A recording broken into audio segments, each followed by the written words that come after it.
Right, well, I do promise that this is the last speech that you will have to hear, and I will try to be brief, but I hope thought-provoking. I want to start by thanking you for joining us today. I and my colleagues were very, very pleased to see so many companies represented by senior members of their board and senior executives. That's exactly the audience that we wanted to reach. And I hope you found the speeches and the fringe events interesting and thought-provoking. The issues they dealt with covered some of the key concerns of the public and of ministers and of the Commission, how to limit advertising, terms and practices, what we expect following the work done by the Competition and Markets Authority with the Gambling Commission, and knowing your customers and how to safeguard those customers who are vulnerable. Now, 12 months ago, at our last Raising Standards conference, I said that I didn't think the industry got it. I said I didn't think you got what we were telling you about protecting the vulnerable and monitoring your customers, that you didn't get what you were being warned about on terms and practices, and that you didn't get that problem gambling is a social and mental health issue, and so you didn't get the implications for you as operators. Now, I have to acknowledge that my criticisms were not universally well received by the attendees of the conference. In at least one case, the response was close to threatening, which reinforced my view that the industry was in the wrong place and fundamentally didn't understand the Commission's role or the messages that we were trying to deliver to you at that time. So when I came to write my speech for today's conference, I naturally began by considering if the industry's understanding of our position had changed over the last year.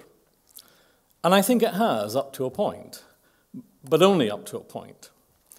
As Neil said earlier today, there's no doubt that many board members and top managers are now taking much more seriously the need to protect vulnerable customers and are much more aware of the regulatory consequences of not doing so.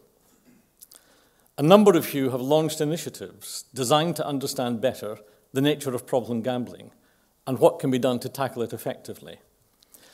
And some of you are now genuinely trying to understand how to prevent more gamblers from developing serious addictions and how to help those who are addicted to change their behavior. And these developments are really welcome. But they aren't happening across the whole of the industry. And within individual companies, new policies on preventing harm are not always being followed by staff who deal direct with customers. What's my evidence for saying that? Well, two things. First, if you take a look at the most recent progress report from the Responsible Gambling Strategy Board, overall, progress is described as patchy, both by operators, but also by other stakeholders responsible for delivering parts of the strategy. The strategy is good, but almost 3 years on, the impact has been very disappointing. And I would acknowledge that the Commission has to take its share of the responsibility for this, which is why this is an area where the Commission plans to be more involved and more directive. And I'll come back to that in a few seconds. The second piece of evidence I would quote would be some of the recent high-profile enforcement cases. Just last month or so, we've taken action against several operators for failing to interact with customers who were displaying signs of problem gambling, for failing to protect customers who were showing signs of problem gambling, for failing to follow our rules by contacting a problem gambler during a self-exclusion period. And the common theme of these specific cases is a complete disregard for the protection of customers. I've no reason to believe that these cases are outliers and that everything else in the industry is absolutely fine. Neither do I believe that these regulatory breaches were actively encouraged by the boards of the companies. What I wonder is why these problems are still occurring when chief executives and senior management, as has been demonstrated today, claim that they get it now and assure us that they plan to take effective action and indeed are already doing so. For several years, I was a member of the board of the Priory Hospital Group, and I chaired the Assurance Committee. If Priory failed patients, the patients could seriously harm or indeed kill themselves. We had all the right policies and all the right processes to protect patients. But the question I would regularly pose to the board was, how do we know that these policies and processes are being operated in practice by our staff? How do we know? That seems to be the question that I think you should be asking yourself regularly. Even if it is the case that boards and top managers get it, and I am now persuaded that they do, little or nothing will change if your frontline staff and your middle management staff continue to believe that growing income and improving margin are all that matters, and behave accordingly, and if other aspects of how you run your businesses reinforce that assumption. So, sitting around the board table, how do you know when a branch manager can see a young man spending too long on a fob tea? How can you be sure that he or she will intervene with the customer and ignore the fact that the shop hasn't made its profit target for this month?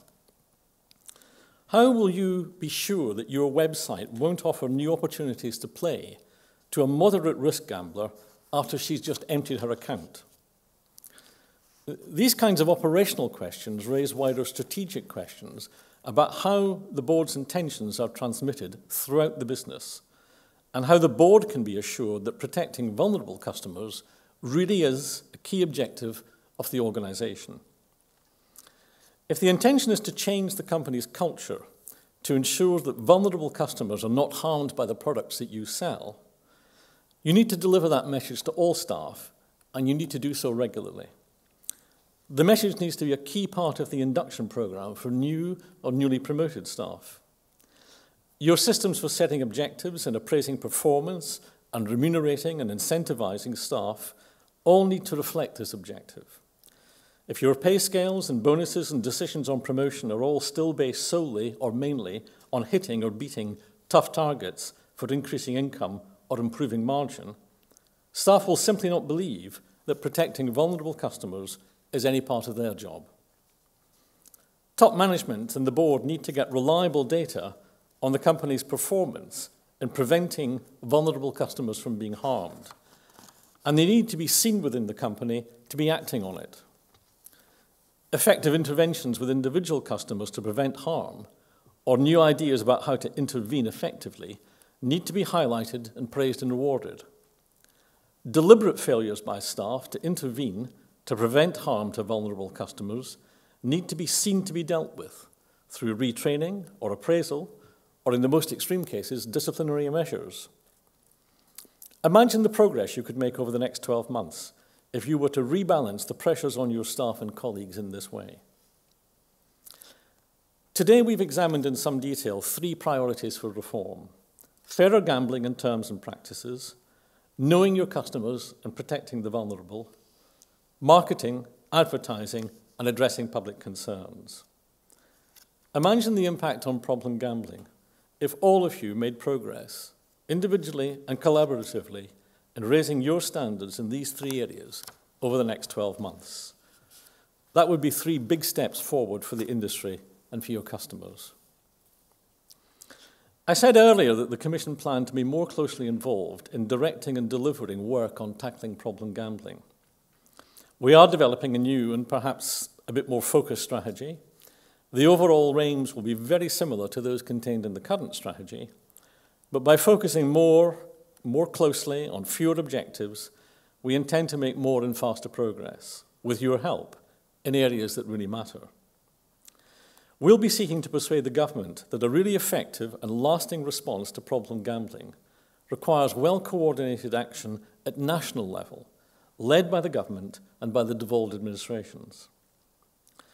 The arrangements for commissioning the treatment of gambling addiction and for research need to be improved, and the Commission needs to be more closely involved in ensuring that priorities and funding allocations match our strategic imperatives. And I would like to see the Commission use the annual assurance statements to focus the attention of boards even more on what they are achieving in relation to reducing problem gambling and what more they might do. And as Tim said a few minutes ago, we will be announcing our plans in this area quite soon, and we will be certainly consulting you about what we plan to do. Neil said earlier that he sees an opportunity for a change of emphasis in relationships between the Commission and those we regulate, and I certainly think he's right.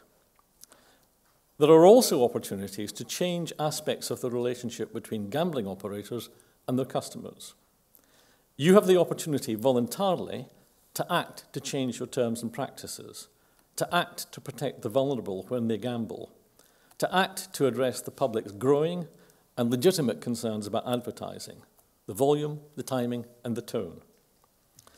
If the industry, supported by the Commission, takes the right action to address these issues, public and therefore political concerns will not continue to grow, and the industry will thrive, and customers for whom gambling is harmless entertainment will be well served. Surely that's got to be our joint objective, and it's a sensible one.